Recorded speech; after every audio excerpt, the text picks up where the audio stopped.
क्या वाइफ अगर जॉब करती हैं और एक अच्छा खासा अमाउंट अर्न करती हैं तो डाइवोर्स के टाइम पे हस्बैंड परमानेंट एलिमनी देने से बच सकता है? ये क्वेश्चन मुझसे कई बार पूछा गया है। तो एक केस लॉ मुझे मिला, मैंने सोचा उस केस लॉ के थ्रू मैं आपको इसका आंसर बताऊं कि अगर वाइफ जॉब करती है तो उस केस में परमानेंट एलिमनी कैसे डिसाइड होता है। आपको लास्ट जजमेंट जो सुप्रीम कोर्ट का आया है मैं शुरू में ही बता देता हूँ, फिर पूरी स्टोरी आपको बताता हूँ। वाइफ की सैलरी है 1.39 लाख रुपीज पर मंथ और उसके बाद हस्बैंड को ऑर्डर दिया गया 2 करोड़ रुपए परमानेंट एलिमनी के तौर पे पे करने के लिए वाइफ को। सुप्रीम कोर्ट का ऑर्डर है तो उसके बाद कोई अपील बचती भी नहीं है।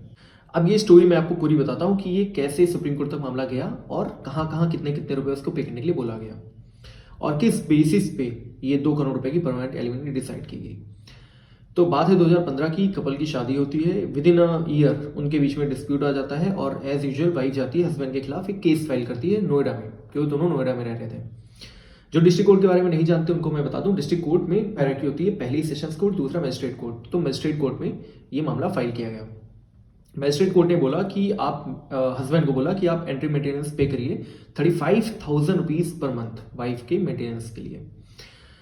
अब दोनों पार्टी एग्रीव थी, हस्बैंड और वाइफ दोनों चले गए सेशंस कोर्ट में अपील लेकर के। सेशंस कोर्ट में मामला चला और वहां से ऑर्डर आया कि आप 45,000 रुपीज पे करिए मेंटेनेंस के तौर पे वाइफ को, प्लस 55,000 रुपीज पे करिए मेंटेनेंस के लिए आप अपनी डॉटर को।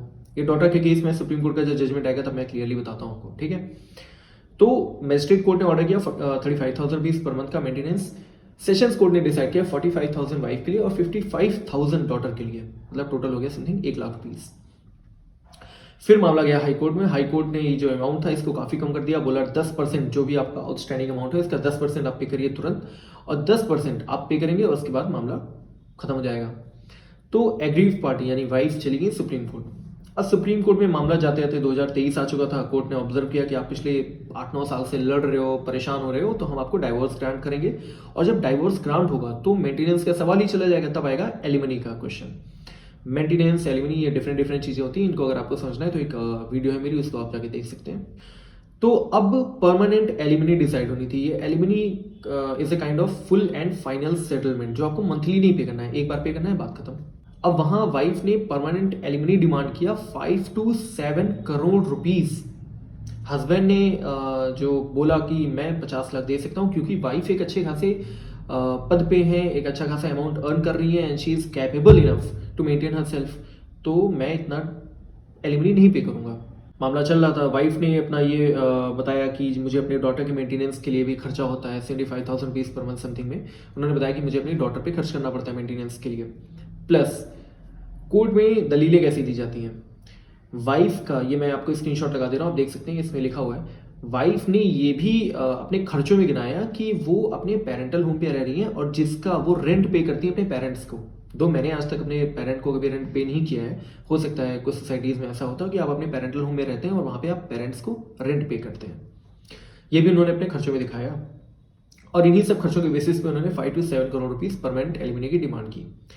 कोर्ट ने बोला कि 5 to 7 करोड़ तो ज्यादा ही अमाउंट हो गया है, पर जो हस्बैंड दे रहे हैं 50 लाख वो काफी कम हो जाएगा। कोर्ट ने डिसाइड किया 2 करोड़ रुपए का परमानेंट एलिमनी। अब यहाँ बात यह है कि जो डॉटर है जिसको लेकर के मेंटेनेंस मांगा जा रहा था कि उसके भी खर्चे वाइफ के ऊपर हैं, वो डॉटर हस्बैंड की है ही नहीं। वो डॉटर वाइफ की पिछली शादी से है और उस शादी से डाइवोर्स के टाइम पे वाइफ को 40 लाख रुपए परमानेंट एलिमनी मिल चुकी है। और यही कंटेंशन था हस्बैंड का कि जो डॉटर है उसको मेंटेन करने के लिए मैं लाइबल नहीं हूं क्योंकि ये पिछली शादी से है और उसके लिए उनको परमानेंट एलिमनी मिल चुकी है और मैंने डॉटर को कभी अडॉप्ट नहीं किया। रही बात वाइफ की, तो वाइफ अपने आप को मेंटेन करने के लिए कैपेबल है, वो अच्छे खासे अमाउंट अर्न कर रही है। लेकिन इन दोनों ही आर्ग्यूमेंट के बावजूद हस्बैंड को ऑर्डर दिया गया 2 करोड़ रुपए परमानेंट एलिमनी पे करने के लिए। हस्बैंड की सैलरी कितनी थी ये भी मैं आपको बता दूं। हस्बैंड की salary was close to 8 lakh rupees per month. तो अगर वाइफ अर्न भी कर रही है, अगर वाइफ जॉब भी कर रही है और अच्छा खासा अमाउंट अर्न कर रही है, तब भी परमानेंट एलिमनी हस्बैंड को पे करनी पड़ सकती है। तो ये उन लोगों के लिए आंसर है जो पूछते हैं कि अगर वाइफ अर्निंग है तो परमानेंट एलिमनी कैसे डिसाइड की जाती है। तो ये पूरा मैंने आपको केस बता दिया, आपको समझ में आ गया होगा परमानेंट एलिमनी कैसे डिसाइड की जाती है और किन किन केस में आपको पे करना पड़ सकता है। अगर आपका कोई भी लॉ रिलेटेड डाउट है तो आप क्वेश्चन में कमेंट सेक्शन में पूछ सकते हैं और उसका आंसर मैं आपको कोशिश करूंगा मैं आपको जल्द से जल्द दे दूं। Thank you so much.